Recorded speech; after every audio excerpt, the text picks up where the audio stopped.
সম্প্রতি ভারতের পররাষ্ট্র সচিব বিক্রম মিসরি বলেছে, আগামীতে বাংলাদেশে যে নির্বাচন অনুষ্ঠিত হতে যাচ্ছে সে নির্বাচনে অবশ্যই আন্তর্জাতিক স্বীকৃতির প্রয়োজন এবং আন্তর্জাতিক মানের হওয়ার প্রয়োজন এবং প্রত্যেক দলের পার্টিসিপেশন থাকা প্রয়োজন আছে বলে তিনি মনে করছেন। কিন্তু আমরা যদি দেখি বিগত 14, 18 এবং 24 নির্বাচনে তারা কিন্তু তখন কেউ ভারতের পক্ষ থেকে এ কথা বলেননি।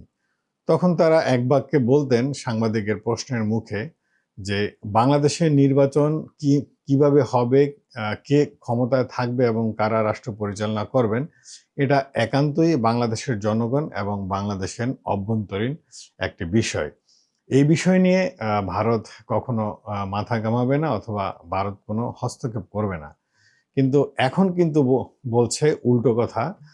শুধু বিক্রম মিশ্রি নয়, ভারতের আরও অন্যান্য যে নেতারা আছেন প্রথম সারির, তারাও কিন্তু একই কথা বলে যাচ্ছে এই গত 5ই আগস্টের পর থেকে, অর্থাৎ 2024 সালের 5ই আগস্টের এই আওয়ামী লীগের পতনের পর থেকে।